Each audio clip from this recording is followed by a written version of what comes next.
Okay, thank you. As this is the first meeting of the Joint Waste Collection Services Committee for this municipal year, our first item on the agenda is the election of a chairman. Do I have any nominations for chairman? Councillor Rise.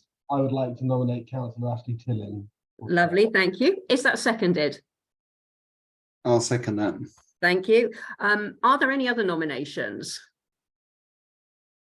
I will take that silence as a no more nominations. Councillor Tilling, it's all yours for the next year. Oh, lovely. Thank you very much. Like accepting a poison chalice. Good. Thank you, members. So next item on the agenda is appointing a vice chairman. I'd like to nominate Councillor Graves as vice chairman. I will second that nomination. Okay. Thank you, Morgan. So, welcome, Councillor Graves. Welcome, Peter, for your vice chairmanship. Do we have any apologies for absence? We've had apologies from Richard Parkinson of Surrey County Council and George Pargeter of Amy, and Councillor Heath from Surrey County Council might be able to join us a bit later. She seems to be running a bit late. Right. Okay, thank you very much. So we have in the pack, we've got minutes of the last meeting, pages 1 to 6. I think it was only Peter and I that were there at the last meeting, other than officers. Do we accept that as a true and accurate record of the proceedings? So I'm going to have to restart my computer. I've got it seems to have updated itself and needs to restart in a minute. That's okay. Okay. I think we'll take those as an accepted record. I couldn't see any problems with those. Thank you, Catherine.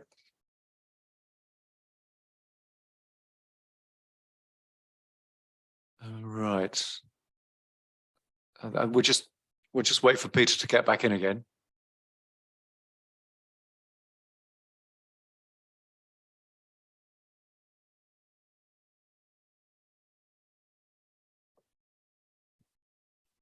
Probably say if his computer is updating and restarting, it's probably going to take a few minutes. So I would suggest we probably just continue. Yeah. I know we had to do the same at last week's meeting,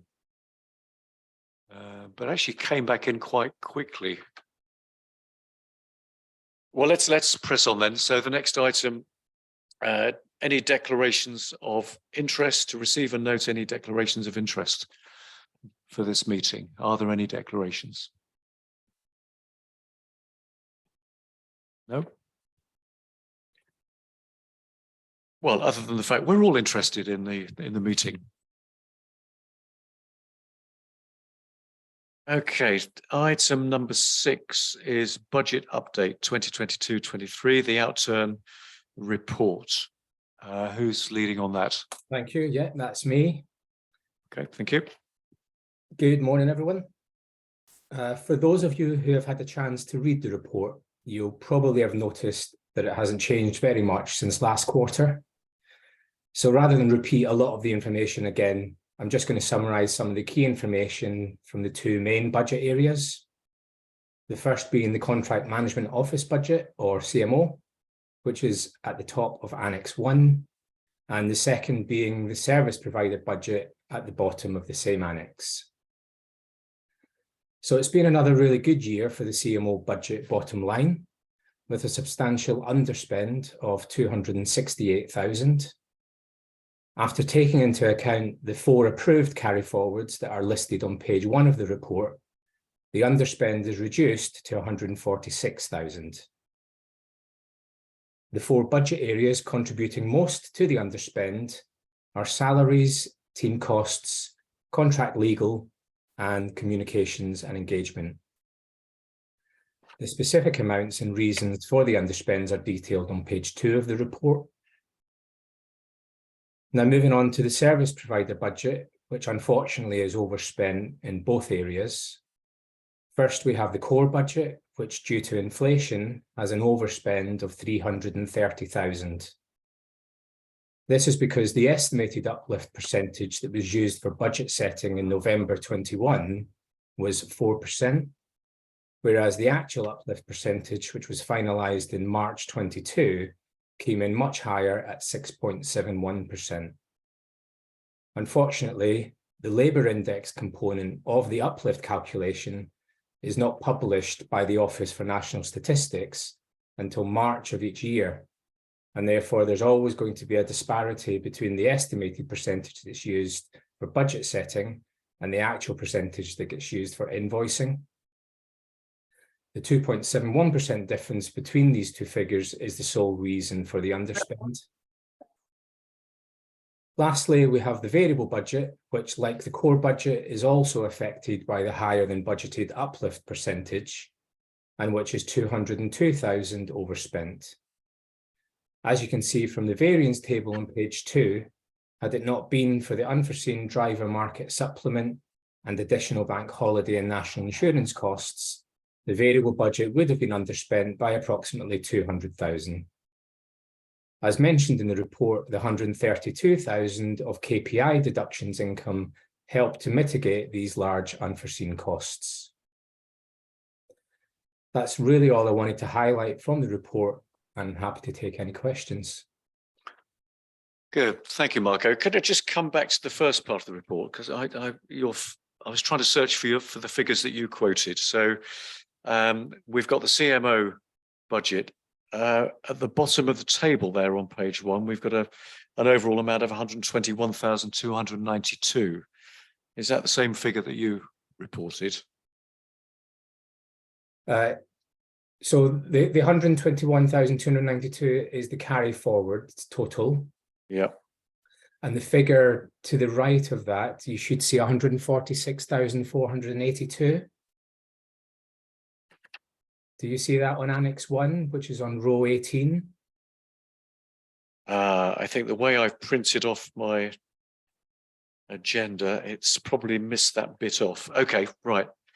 Yeah, so reading along the columns along the top, Yeah.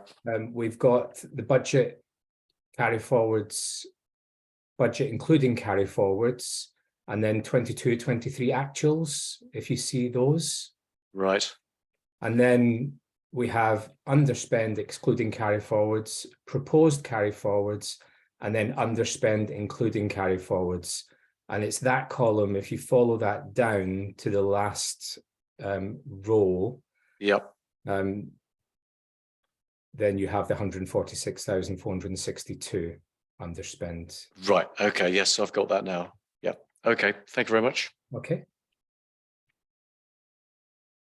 Okay. Are there any questions there from members or from officers?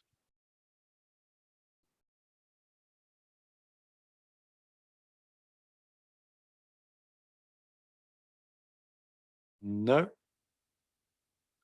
Okay. Right. Thank you very much.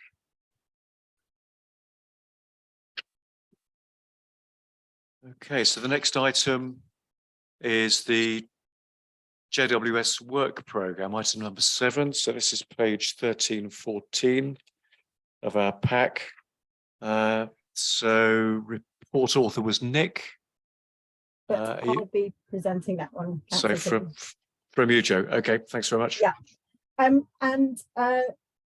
Generally we provide a sort of far lengthier report with a lot of detail attached in an annex around the programme. But I thought, given it's the first year meeting of this year and we do have new members on the committee, that it would be helpful to run through a presentation just setting out, what last year's programme included, what we achieved under that programme in terms of business as usual and project activities, and also just set out how we arrived at the programme for this year. So if you can bear with me a moment, I will share my screen because I have some slides to go through. I'm hoping that I've shared the right screen. If someone can, I'd be very grateful. Yeah, that's the right one, Jay. Brilliant, thank you. And I'll just get everybody back so I can See you. So included in the agenda pack was a brief report just setting out some of the key highlights of areas that we had or projects that have been completed during the course of the year. But then, as I say, we'll just cover an overview and update of the programme and how we reach it. So yeah, this is just supplementary to that highlights report. So the annual programme of work we have captures both the everyday work that's undertaken to manage the joint contract to ensure it's operating safely and efficiently, as well as undertaking improvement projects that are designed to enhance the services that we deliver or encourage higher participation in the use of those. So the work is designed and delivered by the JWS team, but is done so in collaboration with the joint contract authorities. The joint contract programme of work also has links to the Surrey Environment Partnership Work Programme, or SEP as we'll refer to it, which is the plan for the work that's delivered on behalf of all the councils in Surrey and is designed to address the priorities that follow the waste hierarchy and look to improve performance across the county. Because we have this interconnection between the joint contract programme and the SEP programme of work, we obviously look to maximise the benefit that we gain from the SEP work programme. And we'll cover some examples of that later on. But essentially what we're trying to do is take advantage where we can of trials and other initiatives that are being undertaken as part of the SEP programme in the 4 contract authority areas and really maximise the benefits that are being delivered as part of SEP. So last year's programme was focused on 8 objectives, each of those designed to make sure that the services are operating safely, that we can deliver some service improvements, but also, cover activities around communications to make sure residents understand and can take full advantage of the services that we offer them. Obviously, alongside this, there's the response activities we carry out that arise as a result of issues such as service disruption, which we have seen in the past due to COVID and other issues. And our work is also covering areas around the emerging national policy, so looking at how new collection arrangements might work in the future and how we'll work towards ambitions that the authority have to work towards net zero. So these 8 objectives are on the screen for you there, but they'll be covered in turn over the next few slides. So in terms of an end of year update, we've just over the next few slides got a few highlights of areas that have fallen under each objective, together with other sort of notable work that's been completed, just to supplement the list that you've been given in the report. So objective 1 looks at the efficiency and effectiveness of the service and look to improve the customer experience. So an example of a project that we have been undertaking here is looking at litter bins across the 3 areas where Amy managed the street cleanings or operate the street cleaning services. And in Surrey Heath, during March, we updated many of the litter bins in Surrey Heath with stickers which have a QR code linking you to the reporting form, so making it easier to log if there's a problem with the bin overflowing. In terms of a wider scope of the litter bin project that we're doing, and that continues into the current year's work programme, is looking at the bin distribution in each of those 3 joint contract areas, the condition of those bins, so that we can identify where we might need changes either in the distribution of bins or where containers themselves need replacing or updating. So as part of that, we'll be scoping costs and looking at different avenues for funding any replacements that are required. That project is happening in each of those 3 areas, as I say, and it's happening in slightly different ways and at a different pace in each of them, but we're looking to complete the same scope of activity in each of the 3 council areas where that applies. And alongside this, we've done some work to make it a little bit easier to report once you get to the form, and we'll be looking at a further development, which ideally will see that you don't need to identify the location, but can reference a code that will add to those QR code stickers in the longer term, so that code can be used to report the specific bin, not only making it easier for residents, but also simpler for Amy to identify exactly which bin on a particular road is the issue when there are multiple bins in a close location. Other areas under objective 1, I mean, obviously a large part of the business as usual work that we do is dealing with customer inquiries and complaints that are escalated to the contract officer team, where they can't be immediately resolved by contact centres and customer service teams. as part of some of the project work we've done around the customer journey, we've looked at the complaints processes to identify where we can adjust how complaints are handled and improve the way we manage these so that we can respond more quickly or resolve issues more promptly. And we've implemented a few quick wins on that, but we've got further recommendations that we'll be looking to introduce over the coming year.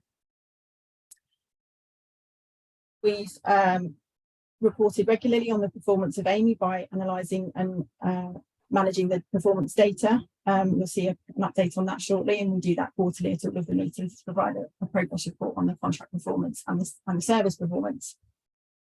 We've also done some work to make sure our own team is more resilient in terms of how we manage the services by establishing a sort of procedures manual and updating how we manage certain scenarios so that everyone is managing the contract across the 4 areas in the same way. Whitespace, Amy's new IT system, was a significant development that came in at the latter part of the previous financial year with the street cleaning element delivered at the beginning of 22-23.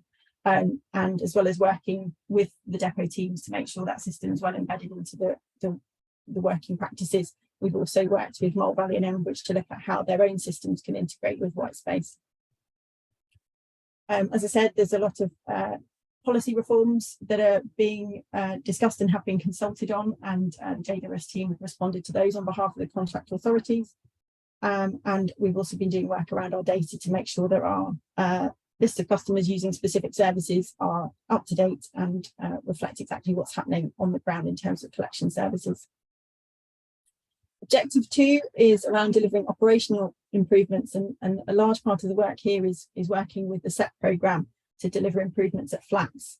The JWS project team that deliver this work work closely with the officers in my team so that we can identify where improvements need to be made and make sure those are rolled out. So last year, a big piece of work was undertaken in Surrey Heath to introduce food waste recycling to almost 3,000 flats that didn't have that service previously. And alongside that, we've been planning for similar rollouts in Elmbridge and Mole Valley, which aren't quite at the same scale, but we hope to be starting delivery of those relatively soon. There's also been some measures to reduce contamination in flats. Again, the numbers here aren't so big. The recycling service is longer established and more extensively set up in most areas. So that's been quite specific work at blocks of flats where we know there's been issues with the wrong items being put into recycling bins, and we've replaced bins or increased communications to try and address that. Other activities under Objective 2 include I'm sorry, I don't think that slide's moved on, has it? Sorry, Objective 3, a key activity delivered was the service communication. So this is really keeping our residents updated on what's happening with service delivery throughout the year and reminding them what services they're able to use. Key issues that we had to communicate were the industrial action, which took place in 2 authority areas, but we were also recovering the garden waste service and updating residents about the collection arrangements around additional bank holidays that didn't feature necessarily in our calendars distributed the previous winter. Obviously, we've also got seasonal messaging that goes out, including the changes to collection days that happen over Christmas. The communications team, in terms of business usual work, also manage the JWS website and social media accounts, and there's been quite a significant refresh of the website to make it easier for residents to find pages. So a lot of analysis was done of which pages are visited most frequently so that we could restructure the website and make those pages more easy to access on the homepage. The comms team also developed materials and toolkits for the authority's own communications team so that the messages can be replicated across the authority websites and own social media channels. Councillor Gray, sorry, I just spotted your hand up. I hope you've not been waiting too long. No, literally 10 seconds. Thank you very much.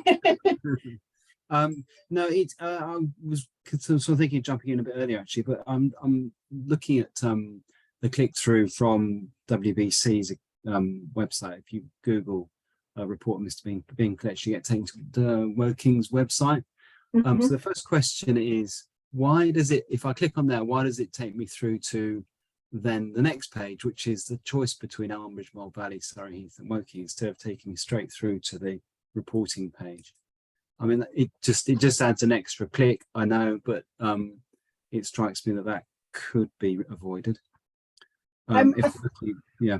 Yeah, I think I'm happy to take that away and look at it in conjunction with colleagues in the comms team. But traditionally we've opted to use that setup because there are slight nuances between the ways the reporting works in different areas, and having that first page, initial page on the DataRest website allows us to put some context around when a misbin can be reported, and what sort of issues might prevent a misbin being reported. For example, when a bin's been reported as having a problem by the crew, and that's information that isn't necessarily available directly on the form once you click through from there. So it's about trying to put the right information up front so that we've explained how that reporting process works. But like I say, I'm happy to take that away and see if there's any improvements that can be made to streamline that always. Yeah, I mean, I think that could go onto the next page. When you click through there, there's no text at all. You're just given the click buttons. So I just, I think it's worth having a look at. The other thing I noticed is that I think it's Mole Valley, you can create an account. I don't know what the thinking is behind that and why other boroughs haven't. I think Woking definitely hasn't got the option to create an account, but it's right. That seems to be like quite a good idea, because it might actually save the resident from having to fill out details every time they go in to report something. If they can just go straight into an account and details are carried forward to the next time they interact. The differences there really stem from the way in which customer contact is managed across the 4 authorities. So in Surrey Heath and Woking, the customer contact is a process managed by Amy. So that's outsourced as part of the contract specifications for them to undertake. And in Elmbridge and Mole Valley, the authorities opted to keep that element of the customer contact in-house. So in Elmbridge and Mole Valley, the account setup, which I think is Elmbridge potentially, but I could be getting that wrong. They use similar form platforms, so it could indeed be both of them. But that's dictated as part of their own processes around how the customers interact through their websites on a range of inquiry types.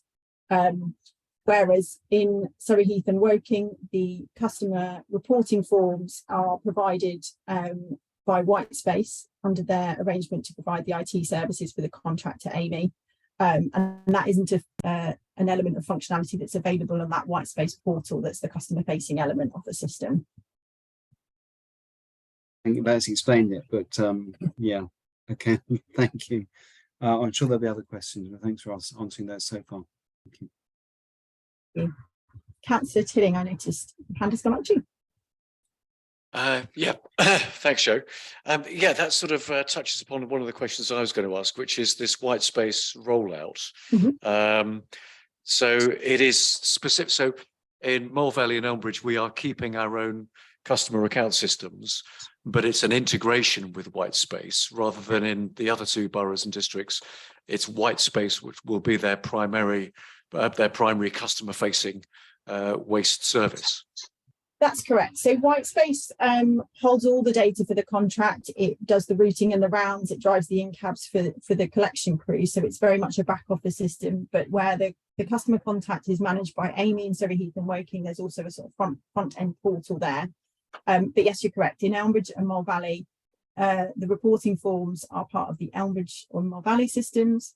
And at the moment, we're working to see how far those can be integrated into Whitespace to connect up the 2 systems as far as possible and ensure that the responses the resident gets when they're completing request forms is as up to date as possible.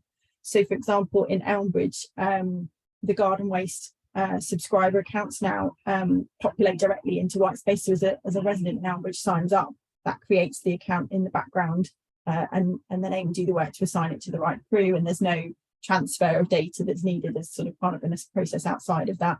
And a lot of the other waste forms have now been integrated. So reporting a misbin or booking a bulky waste collection is now operating there too. The street cleaning forms are going to be the last ones to move over, and that's very close, I think, to completion at the moment. And in Mole Valley, I know there's work being done on the misbin form, for example, as the priority. And then, there's further work to be done to establish what goes next in terms of priority areas to look at integrating there. Okay, good. Yeah, that's useful. And just going back to your previous slide, we've had these trials in flats, 350 flats in Elmbridge. how are you measuring whether, how are you measuring the success of those trials? So when the projects team implement, they do, obviously there's a lot of work done to scope, you know, what the right areas are for these various interventions, because, you know, there's a wide range of options that can be used in each scenario. But in terms of those individual sites, there'll be, as well as the scoping for what the right solution is there's a lot of pre and post monitoring done to see what, you know, for example, on the DMR, what the condition of the DMR and the bins is beforehand, and then what improvements we see afterwards. I'd be happy if you wanted some further sort of breakdown on the outcomes of those to ask for some more information to give you some specifics, if that's helpful. Yeah, it's an interesting area, because I do get emails fairly frequently from people in flats saying that they've gone to their bin. It's obviously a shared bin in a block of flats, and it's full of, you know, it's full of contamination. So the recycling bin is almost unusable for recycling because it's full of general waste. So it's clearly an issue which I think still needs to be tackled.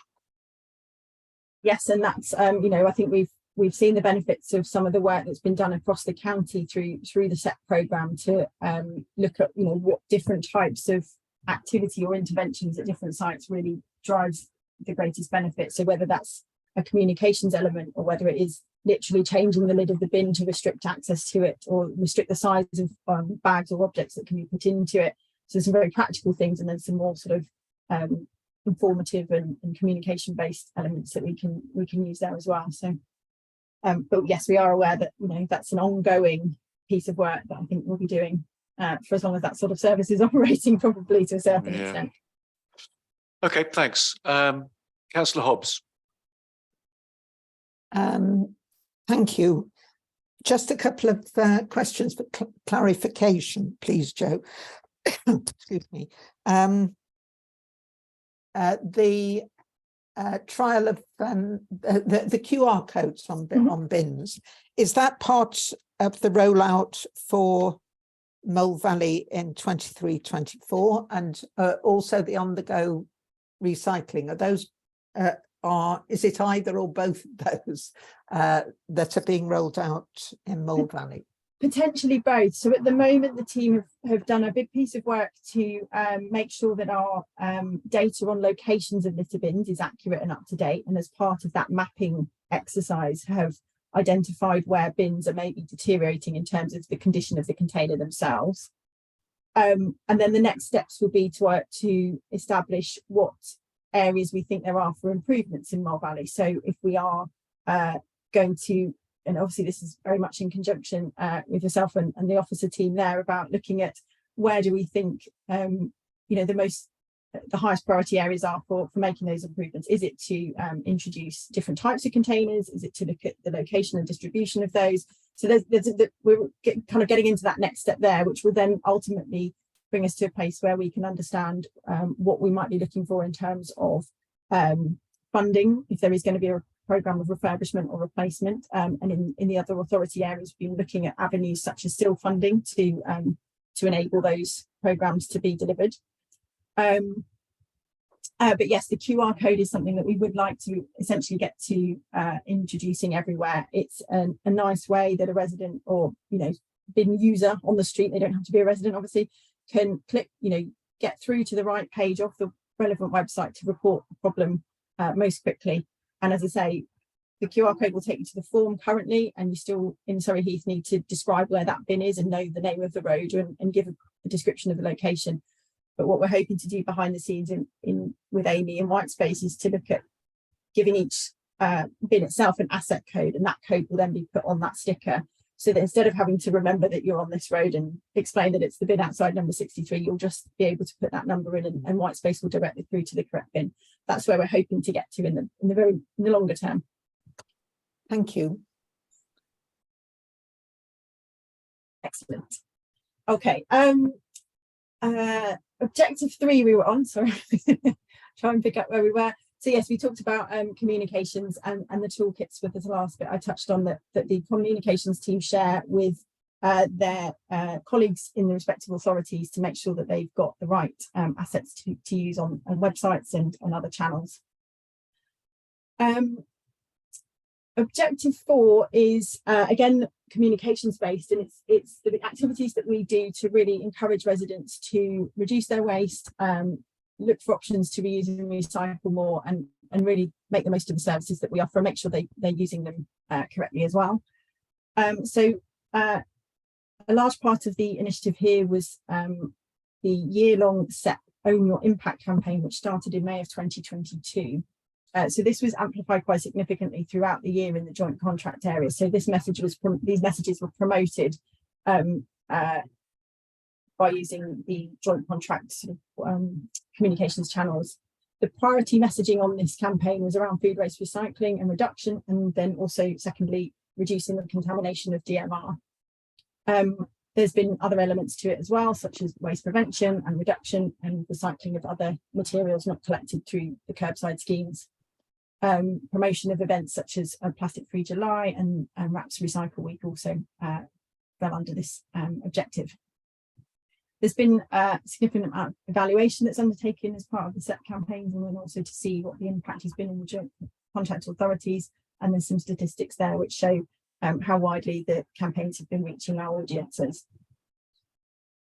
Obviously, these campaigns, the SEP campaign will continue into the current year, and again, there'll be a lot of work done to uplift that in the contract areas and really make the most of those communication assets. Other areas that we did some work on to try and improve use of services was not so much resident facing, but with the AMY crew. So a video was produced in-house by the JWS team to use as a training tool with AMY's collection staff to help them ensure that they're spotting and tackling contamination of recycling bins at the curbside. So just reminding them of the need to look out for the wrong items in the bin, to make sure that the bin is tagged appropriately if they're not able to empty it, and reported through the in-cab device so that we can see where there are issues and we can identify if there are repeat issues, that we've got the data there if we needed to follow that up. So that video was primarily designed to train new staff, but also is available as a refresher for existing staff if we think it's needed. We've delivered a range of talks to community groups, so we are often contacted by organisations such as local WI groups, schools and other organisations, and wherever possible we will attend talks to talk to them about the services that we offer in the area. The Rethink Waste Stream was a SEP project which was trialled initially last year in Elmbridge. It was a waste reduction scheme which encourages people to take part and engage in activities on a digital platform. And it was trialled in Elmbridge as an area where there's a high proportion of refuse per household being produced. So residents can register and have access to a dashboard. And we had just over 3,000 sign-ups during the course of the trial. This is an incentive scheme because residents can earn points through their actions and activities that they undertake, and then they can choose to use those to enter competitions or pledge them to charities or other organisations as part of the scheme. The success of that scheme means that that's actually being rolled out across the county and has launched just recently. Our recycling guides are delivered every year, and that's a project that we that again is done across the county to make it more cost effective. So the design is similar across the 11 districts and boroughs, and then obviously we feed into that as the operations team for the 4 joint contract authorities to agree the content with local comms and customer service teams where necessary. And then the final thing here was around some targeted interventions that were carried out. So this was aimed to increase the amount of food waste being captured in Elmbridge and Mole Valley. It was done in a couple of phases. So we used in-cab data from the crews to look at which properties were not regularly presenting a food waste bin. And in the first phase, that data was used to target those households to encourage them to make the most of that service that's available to them. A second phase tried out some more generic communication, so didn't target based on usage, but just promoted the service in areas where perhaps the capture rates of the material challenges aren't as high as we might expect for the number of households served. The results of that have been quite positive. It can be quite difficult from the data always if we get a food crew that's not familiar with the area and don't necessarily log things in the way of the regular staff do. It can make it a little bit hard to analyse, but certainly there was good evidence that those communications were increasing the number of people that were taking part in the service. Councillor Graves. Thank you, Joe. Yeah, about food waste, it's I find it quite galling that people still don't recycle it, and it's such an easy thing to do. What are the main barriers you see to people taking part in using the food recycling system?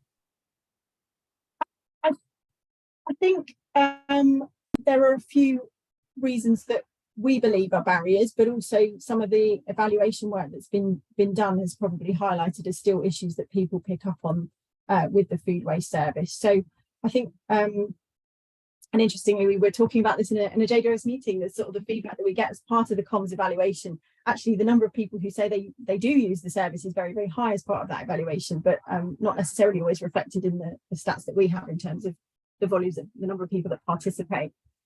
Certainly, I think there's still a perception from some people that that's not a clean or hygienic. It's quite a unpleasant service to use, which obviously we do try to counteract that.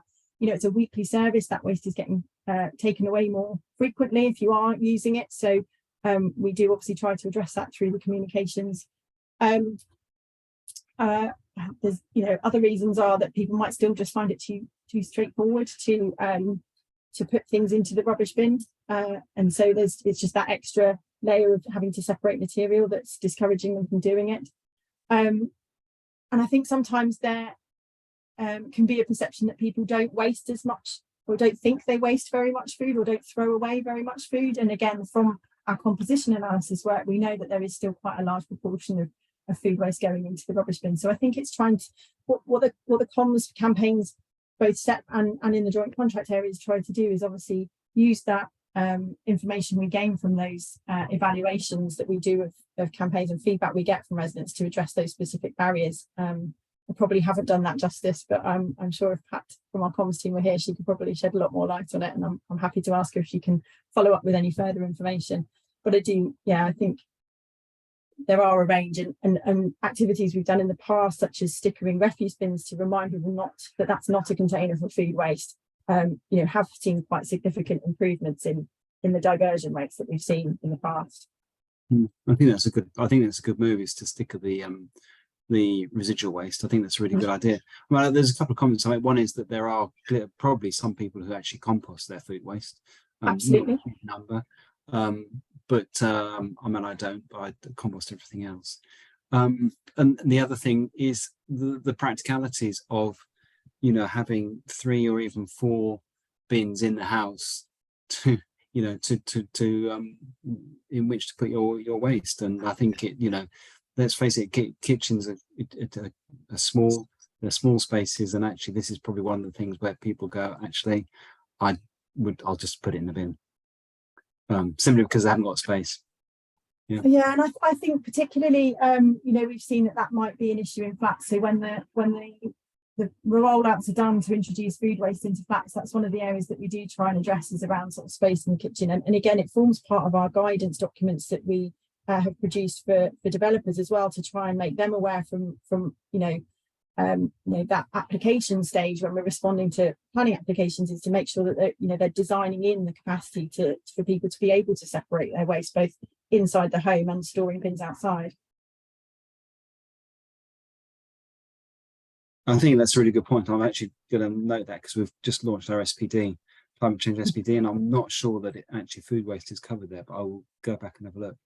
Thank you. Right, moving on to objective 5, which is around health and safety specifically.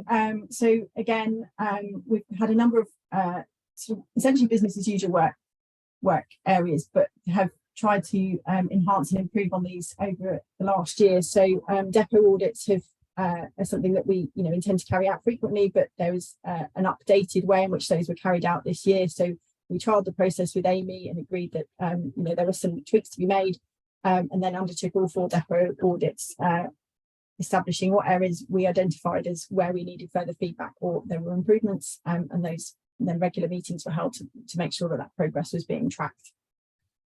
We reviewed our health and safety protocol, which sets out how we work on behalf of the authorities to monitor the operations of Amy and make sure that we're satisfied that those are operating safely and we're fulfilling the requirements that we have to monitor those areas.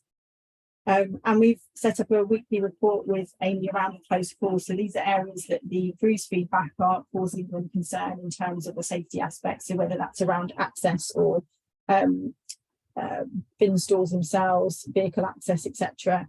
There are a range of those that are dealt with directly by Amy, but a number that need to be escalated to our team to be involved in. And we've improved the reporting there so that we're making sure we're feeding back in a timely way and those issues are closed as quickly as possible. Business continuity falls under this area too, and obviously that the importance of that was reinforced last year when we had the garden waste service being reintroduced and going back to its regular fortnightly collection schedules in the early part of 22-23, and then also the response that we needed to undertake as a result of the industrial action which took place in the Surrey Heath and Elmbridge depots last August. Obviously, cross-authority working was not needed as much as it had been in the past. The pandemic really sort of saw a need for us to collaborate more effectively across the depots and make sure that everyone was being supported equally in terms of service provision. But the industrial action has seen us do a large piece of work around the lessons we've learned from our response to that, and an action plan which was developed and is being worked on currently to make sure that we have enhanced our business continuity arrangements for any further service disruption in the future. Objective 6 is around the contract authorities' carbon reduction plans. The main piece of work here was around work that's been undertaken across Surrey as part of developing a fleet decarbonisation plan. So the focus of that project is to develop a delivery plan for alternatively powered services, which will address the requirement to decarbonise waste collection and street cleansing vehicle fleets. So the early stages of the project delivery that were completed last year included setting up a working group and appointing an external consultancy to support this project. We're now moving on to phases which see us baselining current operations and look at modelling future options. Just while we're talking about fleet, part of the original vehicle requirements schedule in the contract sees that a number of the street cleaning assets are due for replacement at this midway point in the contract. So prior to bringing forward details of vehicles that Amy were looking to be purchased here, we asked them to ensure that they were reviewing options to include low carbon fleet replacements if they were fit for purpose at this stage.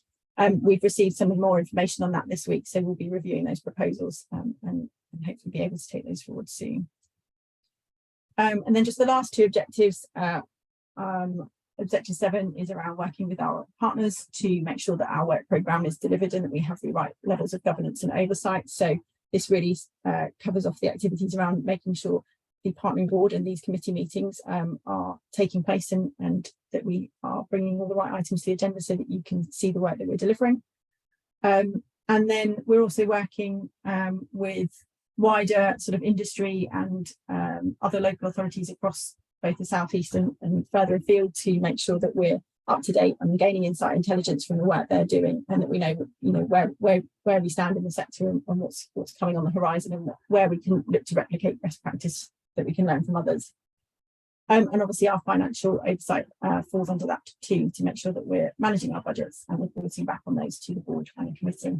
And then the final objective is looking at ways we can deliver organisational efficiencies, looking for service and savings opportunities and budget reductions, and that's an area obviously we need to continue working on over the coming year. So just moving forward into the work programme to 23-24. Effectively, the way we developed this programme was to review where we'd reached when we got into the latter part of last year. We identified what had been completed and what our priorities would be going forward and what was still outstanding. We looked at performance data, which helped us understand where there might be further opportunities to improve performance of services. That also meant that data was also used when we held a workshop with the wider JWS team to look at what ideas everyone could feed into in terms of developing our services and finding improvements, particularly in light of the current environment we have around financial constraints and other issues that we're dealing with. That was all combined then into a list of work which we what's known as the Moscow analysis, which is really to look at the things that we know we must have, the things we should have, the things we could have, and the things we won't have in our programme.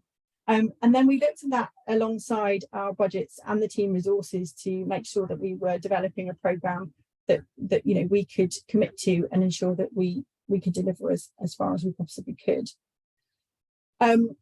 The objectives for the programme this year are slightly different. Obviously, what we're setting out to achieve hasn't changed significantly since over the last 12 months. So the objectives are broadly the same, but there is a change in not having a separate one around carbon reduction. And that's not because that work isn't continuing to go on, but rather because there was a lot of overlap between the activities being delivered between different objectives. So we've effectively wrapped that work into objective 1 rather than pulling it out separately, because we were duplicating activities ultimately across those 2 areas. There are many links with the sort of improvements and efficiencies we look for, and with how we manage the contract and the data reviews that we do to make sure we're doing things as effectively and efficiently as possible.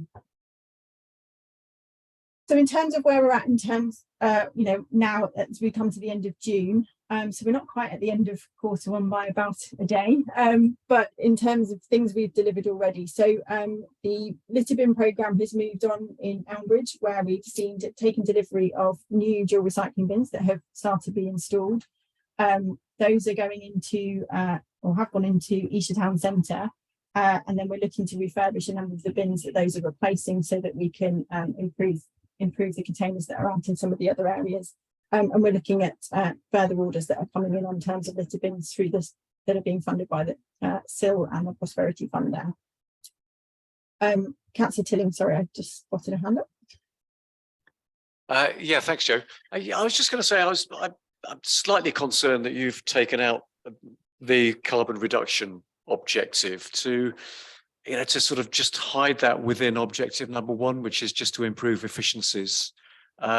I think maybe it weakens the emphasis that I think most of us would want to place on carbon reduction measures and moving towards a greener fleet. So I just to say that I'm somewhat concerned about that. I appreciate the feedback. Obviously we want to make sure that we haven't lost those activities. It's just we've aligned them with some of the others that were already sitting under objective 1. But I will of course make sure that we are clear in our updates over the course of this year, that we can highlight the work that's being done with regards to those carbon reduction activities, and make sure that we are pulling them out and making sure they don't get lost within the wider updates under objective 1, if that's helpful. Yeah, I think that's what needs to happen over the coming year. So yes, that would be good. Thank you. Yeah.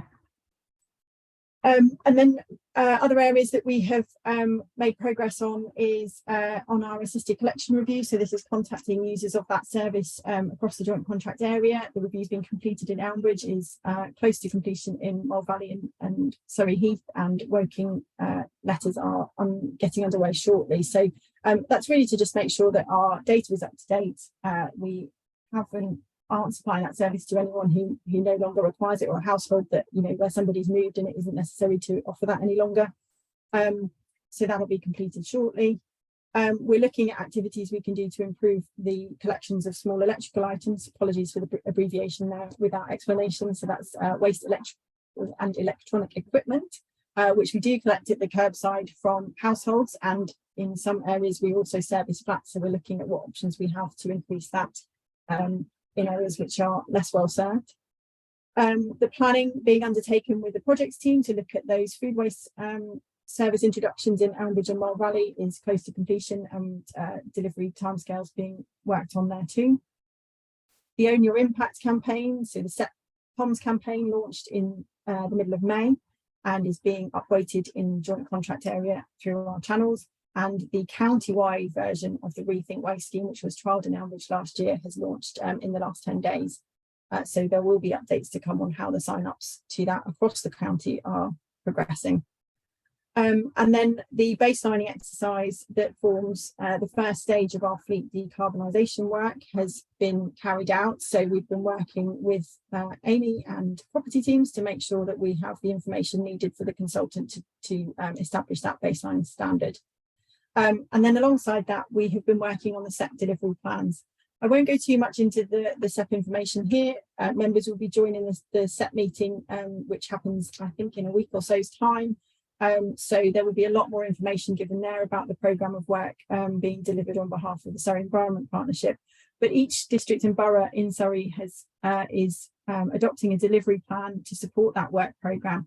And we've worked with officer colleagues in the 4 authorities to make sure that those plans are agreed and will be getting progressed. So just for a little bit more background, those delivery plans form part of the wider SEP 2025 strategy, which sets out how the county is going to work towards managing waste for the next few years until we think we'll see the clarity on policy going forward and understanding what the impacts of new legislation will bring to us. So the delivery plan is about supporting the work programme activities that are being delivered under the SEP banner, but there are specific activities to each of the districts and boroughs as well that address particular topics that are relevant to that authority area. So the JWS team will play a really significant role in helping to deliver those on behalf of your 4 authorities. But as I say, we've been working with officers in each area to make sure that we agree those plans and can deliver them successfully. Sorry if that was a bit longer than you might have anticipated, but I just thought it was helpful to talk through what we have achieved in the last year and how we fed that into the current work programme going forward. So I'm happy to answer any more questions if anyone has some. I will stop sharing my screen now.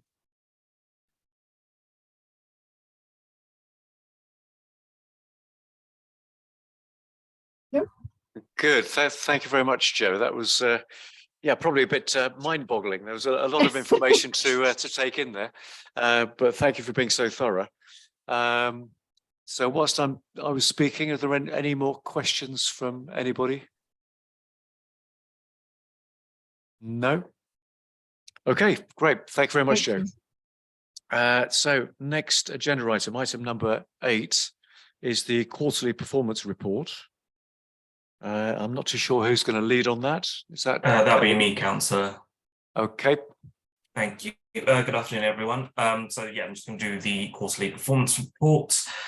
In the last board meeting, we changed how we presented this, so we'll be doing a quick presentation on it to just highlight what is in the report. Just get my notes up.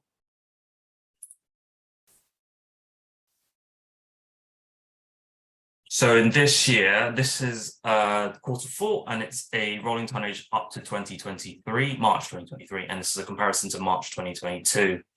So if we look at SEP or Surrey as a whole, you can see that for all the material types, so that's all material, then that's dry mix, recycling, food, garden waste and residual, that they all went down. So that's a continuing trend that we're seeing, that tonnages are decreasing. If we look at the joint authority areas, you can see the majority of them followed similar patterns. So if we're looking at EMR, dry mix recycling, they all go down, except for Woking. Woking has seemed to stabilize at this current moment. For food, it's all down. Green is the only material that has gone the opposite direction. And the reason we think of this is because last year there was a disruption in the garden waste service. So garden waste was slightly lower than expected last year. So the increase is kind of skewed this year because it is also a full service this year. And then residual waste has also gone down. We also do a comparison to the tonnages pre-pandemic levels. So that's up to March 2020. So this is another interesting factor. So if we're going for all of Surrey, that's all of the authorities, material seems to be going down, and residual seems to be similar levels of volumes of tonnage. Going for the joint authorities, EMR, we can see Woking and Elmbridge are still slightly above their pre-pandemic levels, but are on the decreasing end. Same with, sorry, they're going lower, but not at the same rate as Mole Valley or Surrey Heath, which are now lower than pre-pandemic levels. Food, Elmbridge, Mole Valley and Woking are all down. Surrey Heath is close to being very similar to the pre-pandemic levels. Garden waste gone down from Elmbridge, Mill Valley, and Woking. Well, Woking is pretty stable because it's at 0.24. Or I should say not stable, I should say equal to pre-pandemic levels. Sorry, we've had an increase. And residual is also higher than pre-pandemic levels, a little bit like the whole of Surrey, but they are going down, so they're just getting closer to pre-pandemic levels. So we are closing the gap essentially. So we're just going to look at recycling rates. So the top is the recycling rates for this quarter compared to last quarter, as in, sorry, this quarter compared to last year, this year compared to last year. But that's for the quarter, sorry, and that's, you can see there are most cases we are getting an increase apart from Surrey Heath. And if we're looking at the 12-month rate, we are looking at increases across the board there, which is all good signs for us. The next few slides are just looking at trends for each materials in a more visual format. So on the left, you have the Surrey Environment Partnership, and on the right, you have the joint authorities, collection authorities. So the volumes of tonnage is different. That's just because each area is different and collect different amounts of tonnage. But as you can see for dry mix recycling, which is this slide now, the patterns are very similar, and you can see the peaks and troughs are going the same way. Next is food. As I said, volume of tonnages are different, but peaks and troughs and trends are in the same way. You can make out the trend lines, they are going down. Garden waste. So garden waste peaks and troughs are very similar. The only difference is you can see the disruption in the joint authority areas. But once that disruption has stopped, they follow the same pattern. Once again, the trend is going down. And last is residual. Once again, peaks and troughs are very similar. Volumes are different, but this trend line is going down. You might not see it, but it is going down. So next we'll be talking about AME KPIs, and these are the missed collections. So this is Elmbridge. These are KPIs 1 to 5. As you can see, missed collections for Elmbridge are higher than target, but they are going down. Missed assisted collections saw a small decrease in Q4. Missed collections not rectified, low levels. Repeat missed collections, which are repeat missed collections for both our KPIs 4 and 5. Just to elaborate, March 23 looks extremely high, but there's a reason for that. So KPIs 4 and 5, which are the repeat missed collections, are measured by missed collections of a property that has had in the last 8 weeks, and this is measured throughout the year. And also the second calculation is done that looks back over the 52 weeks of the year to count the total amount of missed collections at an individual property. And when there has been more than that 3, a penalty will apply unless we have already deducted it for the 8-week calculations. So that's why the March figure seems extremely high, but it's because it's calculating the 8 weeks and the 52 weeks. So this is Elmbridge's. So we go for Mole Valley. Mole Valley all looks like decreases throughout, and obviously KPI 4, which is the repeat miscollection, the March has got the increased number in March, but all good numbers for Mole Valley. Surrey Heath as well, all pretty low numbers, all roughly around target or below target. Surrey Heath are one of the better performers, so nothing exciting to report here. And lastly is Woking. Once again, numbers are low or below target, and they are all happy. As I said, March has got that high number there, but there's the collection, is the calculation, how that is done. So that's the end of my presentation, but I'm open to any questions. Yeah, Councillor Hobbs. Just an explanation, please, on assisted collections. Sure, assisted collections are where the crews have to, so usually residents present their bins at the front of their house property by the road. Assisted collections are that the resident doesn't have to present it, the crew go and find the bin because they are unable to present their bin. It could be due to disability or variable reasons of why they have signed up to the assisted collection service. Thank you. Okay, thanks, Kingsley. I suppose ideally we would be seeing a continual fall in the amount of residual waste, but an increase in the amount of DMR. If our messaging was getting through correctly, and probably also an increase in food waste. We seem to be seeing a general drop across all our measures, which is a little bit worrying, isn't it? Yes, I would agree with that. So DMR, we're not entirely sure why. Well, DMR could be related to the same thing. So food waste, we think it might be, but this is speculation, might be to do with the cost of living crisis. Because residuals are also going down, it doesn't seem like it is changing waste streams. So if food was going down, but residual was going up, we could speculate that it might be a transfer of waste streams. We're speculating that cost of living is affecting people's behavior. People are trying to waste less, or they're not buying as much now, and that has led to reduced food waste. Yeah, okay. Councillor Hobbs. Sorry to come back. This is something different. Is there any source of independent data on reduction in volume of packaging? You know, commercial data. I don't know. As in reduced packaging, as in the weight of an individual package, as in like cans of Coke are lighter now than they were previously. Yeah. I'm not too sure, but we can definitely have a research on that and look into finding that data for us. Yep, we can do that. It'd be interesting to know, because presumably all the manufacturers are looking at reducing packaging. But, yeah. So yes, Councillor. So there must be data around. Yeah, we could definitely look for that data. That has been a thought because we know that plastic and glass are going lighter. Councillor Graves? It's funny enough, I was going to ask virtually this exactly the same question. The weight of packaging presumably is going down.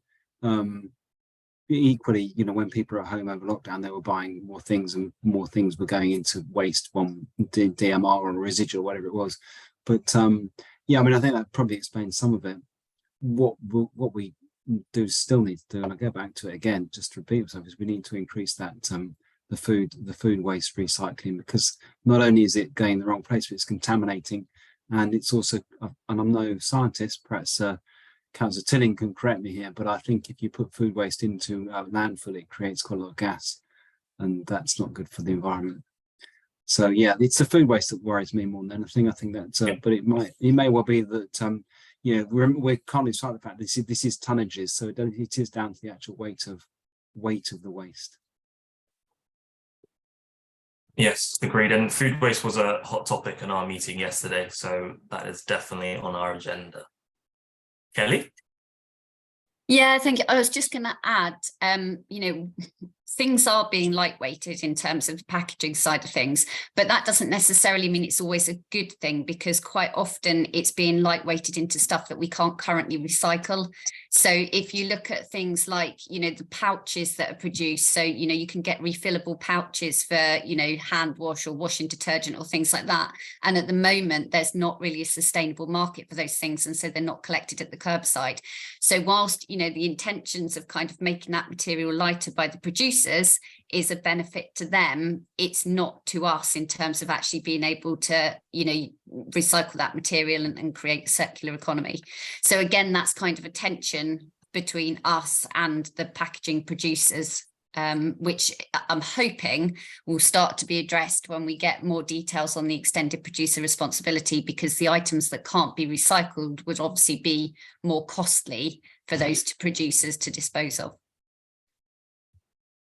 Thank you. Yeah, thank you, Kelly. Councillor Graves, is that Sorry. a new hand? It is a new hand, yeah. I mean, Right. Of course, weight is not volume, and these things could be taking up more space, and that impacts on the amount of lorries that we fill and how quickly we fill them. Sorry, lorries is the wrong term, but the assets that we fill, yeah. Okay, can I just a question for me then, Kingsley?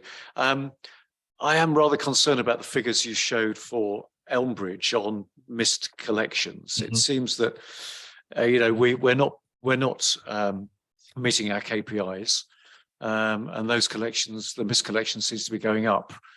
Now, I do get emails and reports from residents saying that yet again a road is being reported as blocked. So 2 days in a row, their waste hasn't been collected. You know, what did they do? Do they keep it out? When is it going to be collected? So it does seem to be an increasing issue, the number of missed collections. So I just wonder whether we've got any sort of plan to bring those numbers down. Do you want me to? Yeah, Joe, do you want to take this? I was one? going to say, do you want me to? Or maybe Danielle would like to respond on that one, and she's put her hand up. So yeah, so I'll let Danielle come back on that, Councillor Tilling. Afternoon, Councillor Tilling. So I think what we firstly need to understand is that the Elmbridge numbers are linked to non-completion of garden waste rounds in Elmbridge, as well as, you rightly say, those blocks access roads. So if you run the data for Elmbridge, which I'm sure between me and Joe we can share with you, the mainline rounds collecting recycling and refuse in Elmbridge aren't low performing in terms of the number of missed collections. They're very low. So crews are collecting around 5,000 addresses a week and only missing under 15 missed collections per week. So their success rate is very good in Elmbridge. But where we have the garden rounds that unfortunately are struggling to complete on the day due to the tonnage they're picking up at this time of year, when that rolls into the following morning, when they clear up before kind of midday the next day, those are the missed collections where we're seeing those high numbers driving that number. Right. Okay. So it's yes, because when they fill the vehicle, they've then got to go around, make a journey, empty it, and come back again. So if they get increased tonnages, then the number of round trips is increasing. Yeah. So when the crews are pushed to tip 3 times in a day, their tip journeys can be anywhere from an hour to an hour and a half. So if you take 3 lots of an hour and a half out of a day, their actual time collecting or spent collecting curbside containers is relatively low compared to their total working day. Yeah. Okay. Yeah, that's a useful explanation. Thank you very much. Councillor Hobbs. Thank you. Yes, there was an anomaly in the Mole Valley data on repeated miscollections in March 23. I just wondered if there's a particular explanation, because it's sort of twice as the next highest. Kingsley, do you want me to pick that one up? You want to explain this one? This is a fun one to explain. Yeah. What we know as KPI 4 and 5, so those 2 KPIs which measure repeated miscollection, so one for the assisted properties and one for the ones that don't receive the assisted service. There are actually 2 elements to how that's calculated. So over the course of the year, the main calculation being done is looking back over the previous 8 weeks to establish how many miscollections an individual property has had. And if they hit the threshold, then they count as a KPI failure. So when we get to March, the second element of that measure kicks in, which is to look back over the whole year, the 52-week period, and see if any tip into the next threshold, if you like, over a year. So in March, we were always measuring on both of those elements rather than throughout the year when we're only ever looking at the 8-week rolling collection patterns. So in March, we see an uplift in the reported numbers because we're calculating both sides of that KPI definition. It's a really horrible one to explain, sorry, but really we aren't surprised if we see a higher number in March because of the way that we're calculating it. And obviously, if your numbers are high for 4 and 5 during the year, there's a chance that they're going to be considerably higher for 4 and 5 at the end of the year as well. Okay, thank you. Okay, thanks. Good. And any other questions then for Kingsley? Nope. Okay, thanks very much. Thank you. Right. So, Danielle, I think it's over to you now for your AMY annual report. Thank you, Councillor Tilling. Afternoon, everyone. So included in the pack you have got there is the AMY annual report, which covers off things such as key achievements in the year, KPI performance, legislative changes that are coming in force that are due to affect us, and our health and safety performance. I wasn't intending on running through the full report. It's quite a lengthy report, so I'll pause if anyone's got any questions on that before moving on to the AMI improvement plan for 23-24. I seem to remember, Danielle, from a previous meeting that there was talk about sort of reviewing the KPI on miscollection because we've rolled out white space. Is it now appropriate to make sure that miscollections are picked up if they're reported in the morning, reported in the afternoon? But that might be something for Joe to talk us through.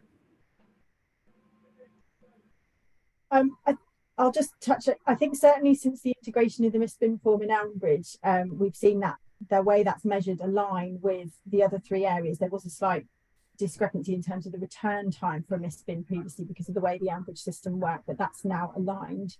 I think there have been conversations we've had with Amy about now that white space is fully operational in all areas. Excuse me. Too much talking on that presentation, sorry. Now that white space is fully working and fully integrated with the reporting systems, that there may be areas that we look to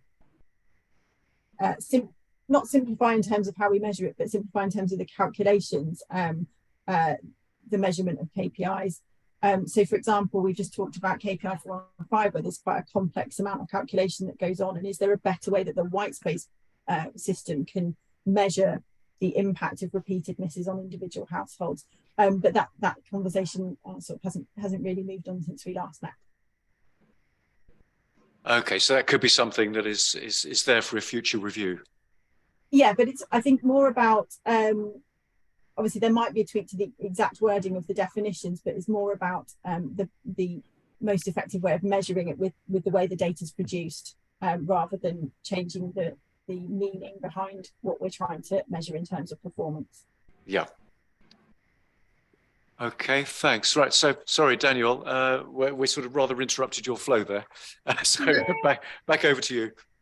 Thank you. I have just got some slides to share, so I will try to do that now.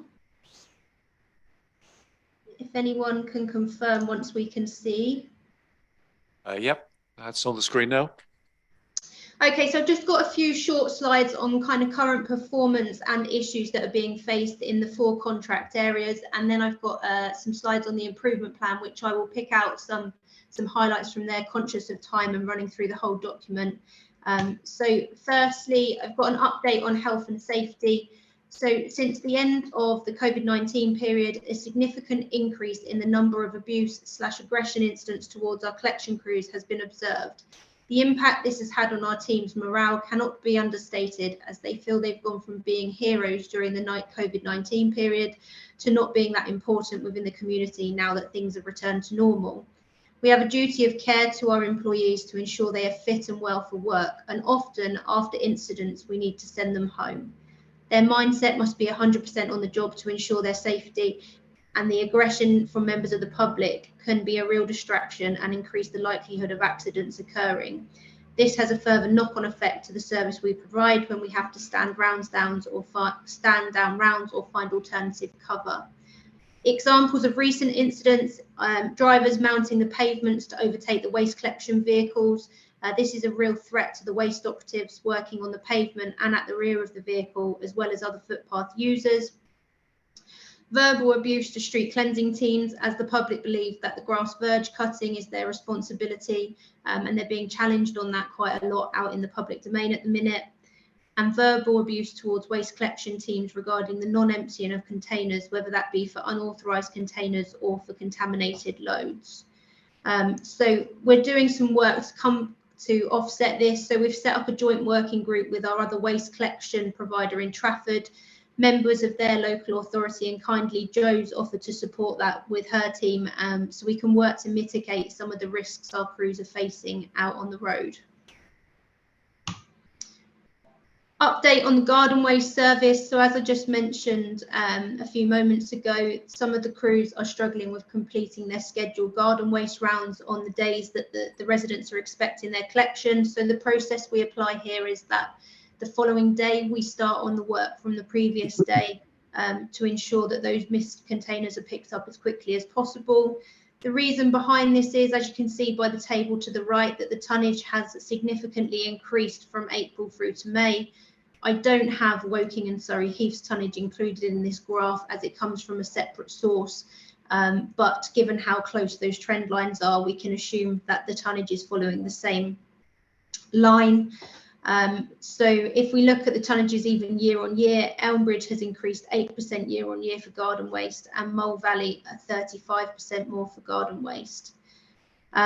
The good news is that towards the end of June, I've reviewed the tonnages within the last couple of days, and they seem to be falling more in line with the tonnages that we had last year. The crews are also reporting that they're seeing less tonnage out there. So expect that impact on garden waste to settle down in the coming weeks, and hopefully we'll get back to completing on the scheduled day. Just an update on Whitespace. So as Joe's already mentioned, Elmbridge have fully integrated onto Whitespace now, except for the street cleansing request forms, which we are due to put in very soon. The mist bins are now monitored and checked for any exceptions, which has made a positive impact for the site. There have been a few teething issues which have been worked through jointly and resolved, and a list of improvements is being put together to improve some of the forms that have been developed. Mole Valley are continuing to work through the worksheet sheets for integration. Weekly meetings are being held as the mist bin form is the main worksheet that is being worked on, and we don't currently have a date for full integration for Mole Valley. Moving on to the improvement strategy for 23-24. So this zero code is around the health, safety and well-being of all of our employees. So this covers employee assistance programs, which gives our employees and their families access to advice for mental health issues, finances, legal advice, etc. We have Aviva GP, which is a new app available for employees and their families, offering video GP appointments, often on the same day. So a lot of people are struggling to get appointments with their GP on the morning. Given that our employees are at work from 6 o'clock, contacting the GP surgery at 8 is often difficult. So this app gives them a much better way of accessing that support. We're carrying out occupational health surveillance. So once a year, we have a host of technicians that come into site that are medically trained to carry out health surveillance on all of our employees. We've created a wellbeing library at each of our depots to give the employees easy access to a whole host of services that can support them in and outside of work.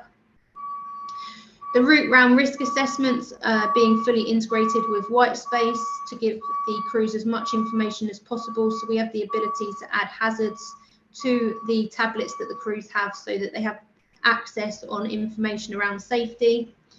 We're doing safety stand down days across all of the sites, and as Joe's already mentioned, there's a review of the business continuity plans going on, and hoping that we're getting towards the end of that now and having a fully approved document. There's a whole host of improvements on here for Whitespace and IT. So as we've already touched on, as we've rolled out Whitespace in Elmbridge, there's some improvements that can be made to the forms to make it easier for residents and for the back office staff at Amey. In addition, there's some automated dashboards being created so that we can have a much more streamlined process for monitoring KPIs and invoicing. And also some reviews of the in-cab devices for street cleansing. So we know that the devices are heavily used on waste collections at the minute, but we're looking to improve the interface with the street cleansing teams. Garden waste, so review if it would be possible to identify if live subscriptions via the container. So at the minute, the crews rely on the information on their tablet to see which residents have got a live garden waste subscription. The only person that has that tablet is the driver of the vehicle. So logistically, it's not very easy for the driver to communicate with the loaders working outside the vehicle. So we're looking at a process to improve that. Another dashboard for Power BI for the garden waste service and the people that use it, so we can analyse the data. Looking at automatic renewal notices. Currently, we manually generate letters to residents when their service is due renewal, and also creation of Power BI mapping tool to help identify low uptake areas of garden waste, so we can drive customer numbers in those areas. Sustainability and the carbon footprint, so reuse of containers. So we've already started doing this. We have refurb going on of the large containers, so the bins that are used at communal properties, etc., are taken away for refurb when they're fit to do so. We also have processes in place at Surrey Heath and Elmbridge for washing out containers and reusing them, but we'd like to extend that to Mole Valley and Woking to make sure that we are having less impact on the environment as possible. Review of the quality of the containers purchased. We've had reports over recent months that the containers that are being used at the moment are not as sustainable as others that we've had in the past, so we need to look at their kind of quality and whether we can source them somewhere else. Woking parts store, so identify vehicle parts to be stored at the Woking depot to allow a mobile fitter to carry out more repairs at that depot. They don't have a workshop at Woking due to space limitations there, so that would save on the travel time between Woking and Elmbridge for vehicle repair. And as Joe's already mentioned, scoping out electric fleet, to continue to carry out market research in the waste industry and take feedback on electrical RCVs. The fleet and transport team have got a number of conferences booked in to attend to kind of get the knowledge in the market for those. Operations wise, route optimization in Woking and Elmbridge, exploring cross-boundary working. Also, we've already touched on looking at the methodology for KPI 3 and 4 and how we record that, and also improving the Wee and Textile service. We've put a communal Wee and Textile round in Woking, and it's been really positive. So looking to work with JWS to expand that. And that's it. Good. Thanks so much, Danielle. Councillor Graves, sorry, you've had your hand up for a while. Yeah, sorry, it's getting my hand was getting quite tired there, actually. Ashley. Well, I thought it's probably best to let Danielle finish the presentation and then come back to you. No, don't worry. I'm not criticising, but anyway, Danielle, just a quick question about the garden waste and how the trend compares to last year and indeed years before. And I suppose that the lead on from that is, how do you allow for that trend? Is there a way in which you can provide more vehicles or more crew to help flatten that curve? Would you be able to answer that one?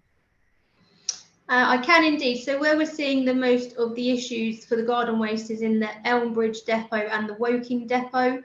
So if we look back on last year, Woking have actually had an additional garden waste vehicle put in their depot. So they used to have 2 garden waste crews. They've now got 3. So that third garden waste round goes out. It doesn't go out every day. It goes out between 3 and 4 days a week in Woking to support with that additional demand. And in Elmbridge, they have 3 garden waste vehicles with a 4th scheduled on a Wednesday only. But the reality is that 4th vehicle is out on the other days as well to try and assist the garden waste crews in their completion. I think the issues come where we have vehicle breakdowns. So if we had those full vehicles to deploy and nothing went wrong, then the garden waste would be completed on the given day. But as soon as we get a breakdown, there's no leeway left in their day for that vehicle to be waiting for an hour or so before it continues. Thank you. I mean, I do see vehicle breakdowns as quite often the reason given for non-completion of rounds. I mean, is this common across the country that vehicles break down? I mean, I appreciate that they're at work all day, every day, pretty much. But is that unusual that we suffer so many breakdowns?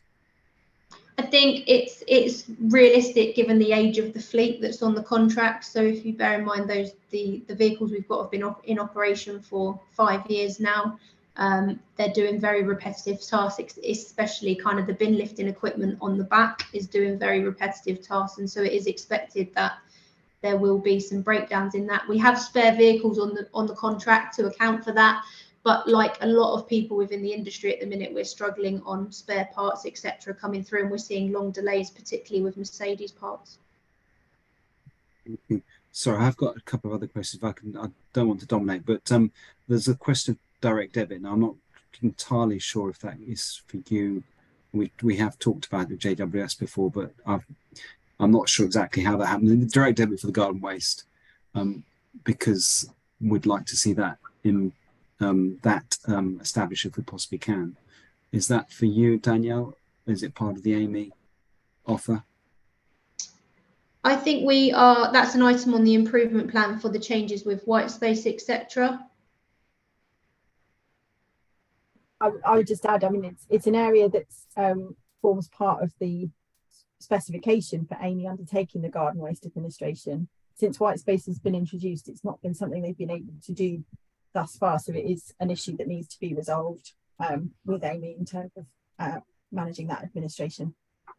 Yeah, I mean, it would help with it would help with the whole garden waste process, because we've had peaks and troughs and people phoning and not being able to get through, people being cut off halfway through telephone calls and things like this. So it clearly does need to be improved. And I think direct debit would save everybody a lot of headache, including my inbox, because I do get the odd email about it.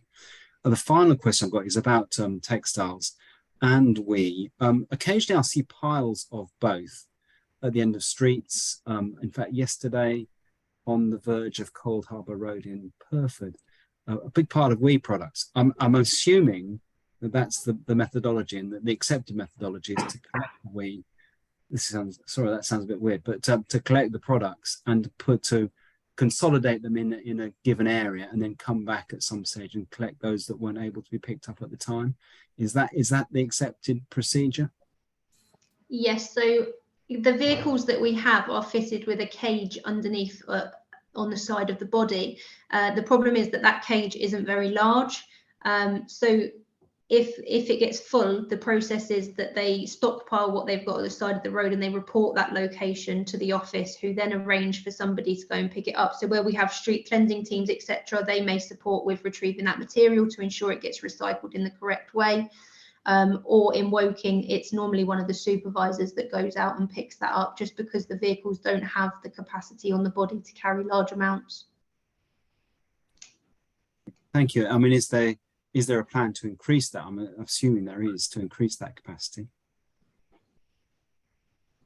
I think there's quite limited scope on the vehicles themselves to increase the size of cage that's there. I think what we're trying to do in working with Danielle and her team is look at what other measures can be put in place to kind of minimise the need for stockpiling during the day, but also the response time in terms of picking that up and making sure it's dealt with as quickly and it isn't sitting there for a prolonged period. It is one that's a bit of a challenge, I'll be honest, because we want people to use that service and put out, textiles and electricals on a regular basis as they have them. But that's one of the reasons we do ask people to limit it to just the maximum of one carrier bag size, because we know we've only got limited scope on the vehicle. So I would agree with Danielle in that it's an accepted practice, but it's one that we want to try and see how much we can mitigate having to use as far as possible.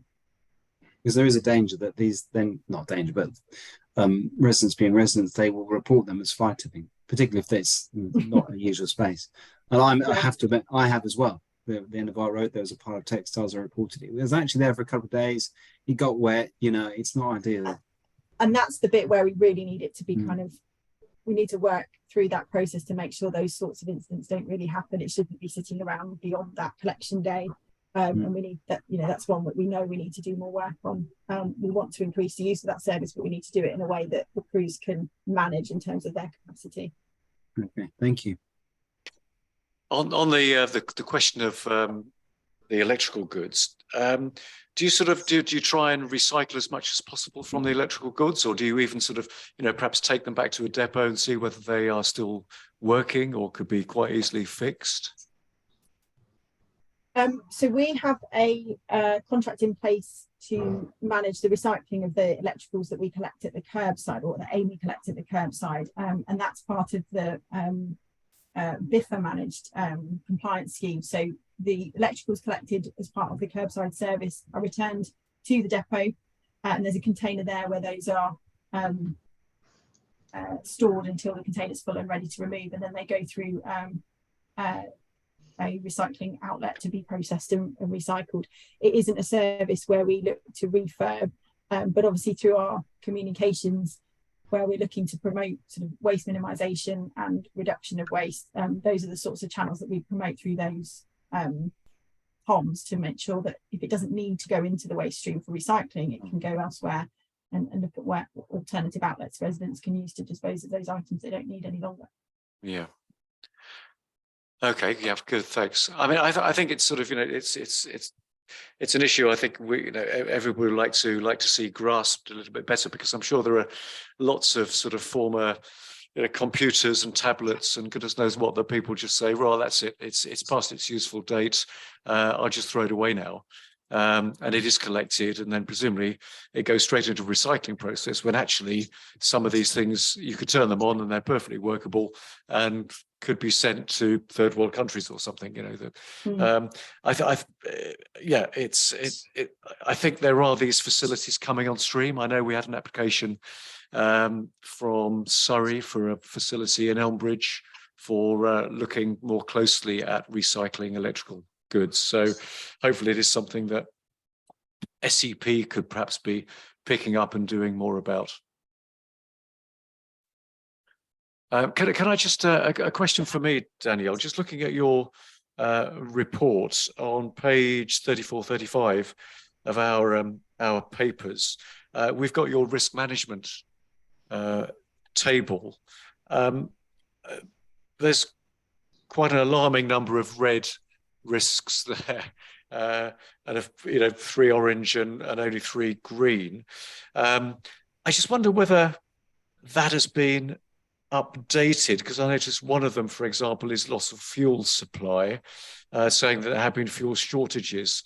I mean, indeed, there were fuel shortages a year and a half ago, which is, you know, the HGV driver strike, and that obviously led to the garden waste suspension. But I didn't think there were fuel shortages now, so I wondered whether your red risk assessment is current, or whether that could be reviewed and reduced. I think that risk report is looking at the potential for impact on the contract, and outside of the HGV shortage, we have had other fuel shortages. I think particularly with the war in Ukraine, etc., we've had other incidences whereby we've not been able to get our fuel. So part of that business continuity planning that we're doing with Joe and JWS jointly is going to cover off the mitigating circumstances for that. So we have got plans in place should we see a fuel shortage, and we have worked through that in the past. But I do think it does remain a big risk for us, given that not every one of our vehicles can just drive onto a forecourt, because we tend to cause a bit of chaos. Yeah, okay, thanks. Are there any other sort of assessments there that you want to go through? I think all of those things on the risk table are covered off. So in terms of loss of labour, etc., loss of access to depots, all of those are covered off by the business continuity plan. Right. Okay, good. Thanks very much. Any other questions for Danielle? Well, one for me I was going to mention, Danielle, is I reported in Elmbridge that I noticed one of your employees was emptying the high street bins, which are dual use bins with residual and recycling. But they were both the same coloured plastic bags. They were both cream coloured, and they were both going in the same caged vehicle. And then indeed a councillor colleague reported exactly the same in Cobham, and took photographs, and we could see that they weren't putting in the clear plastic bag for recycling.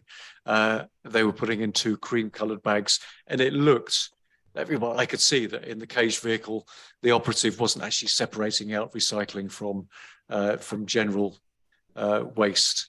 I know in Elmbridge that's been tackled by our by a head of environmental services and by Jo and her team. But I just wonder whether you could comment on, I mean, our worry was, you know, how far back did that practice go? Did you know about it whether it's something that's across all 4 boroughs and districts, and what's being done to tackle that issue. I can't say. I've just got back from a period of leave myself, Councillor Tilling, so I don't think this one's landed directly in my inbox. I think it probably landed to those covering me, but happy to take it away and provide an update at our next meeting in terms of the scale of the problem and actions taken. Yeah, okay. I know that's something Joe and Agogo are well aware of, and we now know that in Elmbridge we've got evidence that that yes, we've got recycling is being properly recycled at one end of the cage vehicle, and the general waste is in the cream-coloured plastic bags at the other end. So I think we brought up the issue, and I think it's being tackled, but it is worrying that was allowed to happen. And one wonders whether it may be something that other areas are thinking of doing as well, or have been doing. So yeah, if you could look into that, I think that would be quite useful. No problems. Okay, any other questions or comments for Amy? Looking around? No? Okay, good. Thank you very much, Daniel, for your updates and for your improvement schedule. I think that's really useful for the councillors to have a look at. Okay, so we're now on to date of next meeting, agenda item 10, and we've got that scheduled to take place on Thursday, the 28th of September at 11:30. If there are no more questions or comments, then I think we can wrap up the meeting at 1:08. Looking around. Good. Thank you very much. Thanks for your attendance. Thank you. Thank you. Thank you. Great. Thank you.